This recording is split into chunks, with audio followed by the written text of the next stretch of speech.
और आप एक हिंदू राष्ट्र में जी रहे हैं, ये जीता जागता हिंदू राष्ट्र ही है।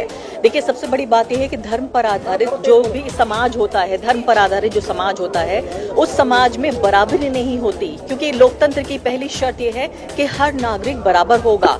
सबसे बड़ी बात यह है कि जो भी देश और सिस्टम व्यवस्था धर्म पर आधारित होती है, उसमें गैर बराबरी होती है। आप मुझे एक साल हाथरस मामले के बाद में क्या हुआ और कैसे, मैडम एक कैसे पत्रकार क्या कैसे देखते हो पूरे देखिए, मामले को? सबसे बड़ी बात तो ये है कि जब महिलाओं के साथ ज्यादती होती है तो हम उसे महिला मुद्दा बना लेते हैं। जैसे मैंने कहा कि महिलाओं का ये आंतरिक मुद्दा नहीं है, ये समाज का मुद्दा है, ये कानून के राज का मुद्दा है, ये भारतीय लोकतंत्र का मुद्दा है, भारत के लोकतांत्रिक भविष्य का मुद्दा है।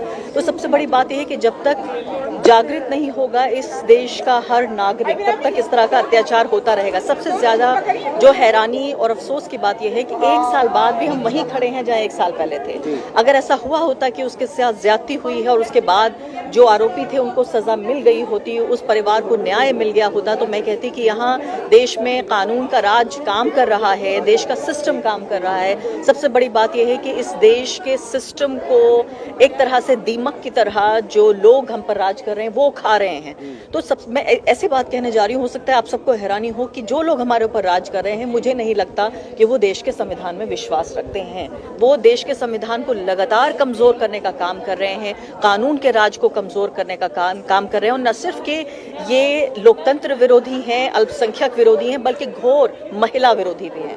एक तरफ हम अल्पसंख्यक विरोधियों के लिए मांग करते हैं या फिर जिस तरीके की जाति व्यवस्था है उसके खिलाफ लड़ाई लड़ रहे हैं, और दूसरी तरफ हम देखते हैं कि यहाँ एक अलग ही तरह की लड़ाई शुरू हो गई है। एक महाराज जी आके कहते हैं कि 2 अक्टूबर तक भारत को हिंदू राष्ट्र घोषित कर देना चाहिए। तो ये लड़ाई इन बाकी मुद्दों से ज्यादा हावी लगती है आपको इस वक्त देश में? मुझे तो लगता है घोषणा की जरूरत नहीं है।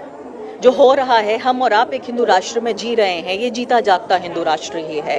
देखिए, सबसे बड़ी बात यह है कि धर्म पर आधारित जो भी समाज होता है, धर्म पर आधारित जो समाज होता है, उस समाज में बराबरी नहीं होती, क्योंकि लोकतंत्र की पहली शर्त यह है कि हर नागरिक बराबर होगा।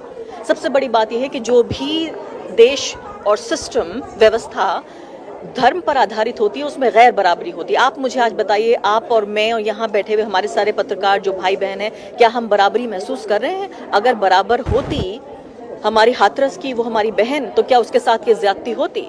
तो सबसे बड़ी बात यह है कि इस सिस्टम का कोलैप्स है और मुझे लगता है किसी घोषणा की जरूरत नहीं है। मैम, आपने एक आंकड़ा रेखांकित किया, आपने 2014 से पहले और 2014 के बाद जो स्थितियां बदली हैं उसको बड़ी खूबसूरती से आपने बड़ी अच्छे तरीके से उसको बयान किया।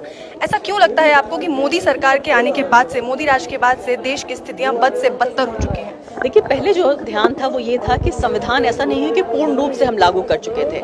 संविधान हमारे लिए एक गाइड का काम करता था और हम कोशिश ये करते थे कि हम धर्म एक तरह से प्रधान देश हैं, उसके बावजूद भी हम सेक्युलरिज्म, लिबरलिज्म, महिलाओं के लिए बराबरी, और हम चाहते थे कि एक ओवरऑल एक ऐसी व्यवस्था बन जाए जिससे ये देश किसी तरह से चले संविधान के मुताबिक।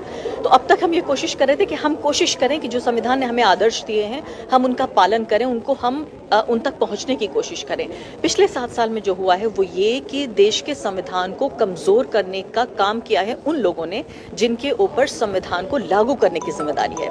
तो इससे बड़ी जो डायकोटमी है वो नहीं हो सकती थी। इसलिए मैं कह रही हूँ कि पिछले 7 साल में जो हुआ है वो 70 साल में नहीं हुआ। इन सारी